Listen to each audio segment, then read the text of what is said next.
Page 11, Wearing of the Green. I would like to talk about this a bit and give you some alternate fingerings to experiment with because of the repeated notes. Right at the beginning in the right hand, got all these repeated notes. So I would encourage you to experiment a little bit. I'm going to try this. You have the 1, 2, 3 at the beginning for first 3 notes, not a problem. Then I'm going to suggest you do a 1, 2, 3, 1, and that takes you up to the C's, so it's here. Thing, and then on the C's, I recommend a 3, 4, and then 2 A's coming up, a 2, 3, and then for the G's, I recommend a 2, 3, 2, 1. So that first line there, slowly, is this.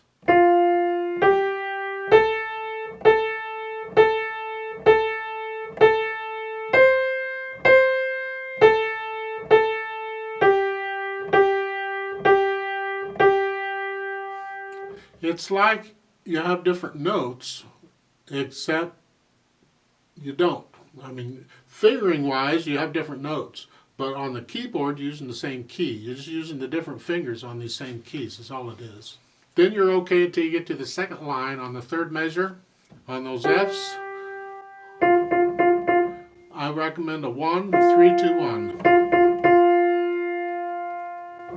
Third line, you're coming off of the high notes. So you first D on the third line is third finger. And then I recommend a 4, 3. And then on the next measure for the 2 C's, I recommend a 3, 5.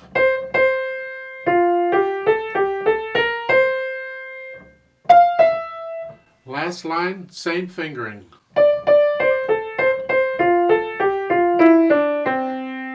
Like so.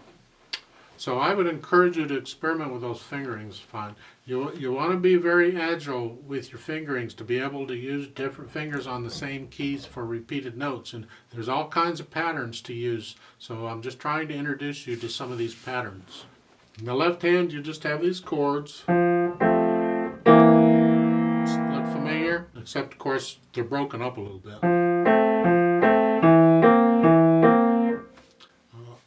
Watch out on the second line in the third measure. It is a B flat, D flat, and then pretty much forced to use the thumb on the D flat. In the last line, next to last measure, look out, that is a G, B natural.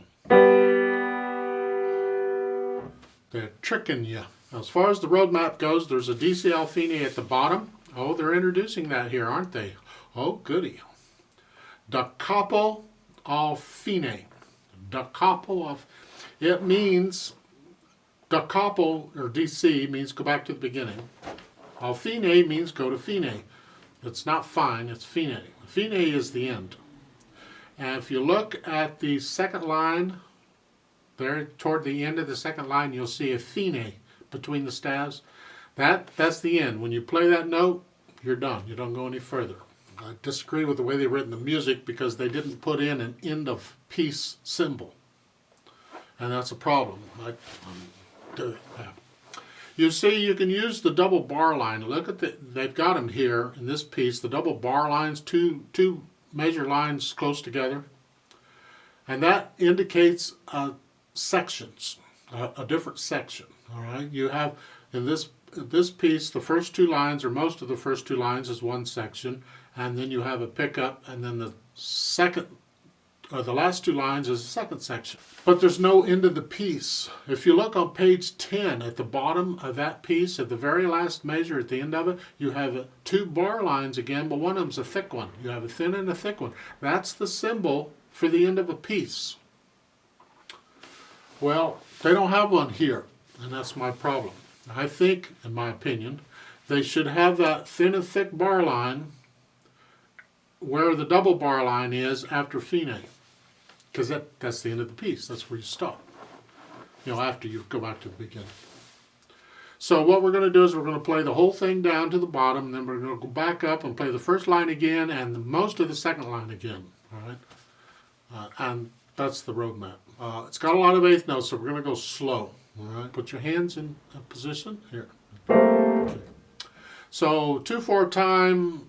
I'm going to give us 4 counts to start because we'll make sure you're getting it, and then we'll begin. We're going to go slow because of the eighth notes. Here we go. 1, ready, and go, and.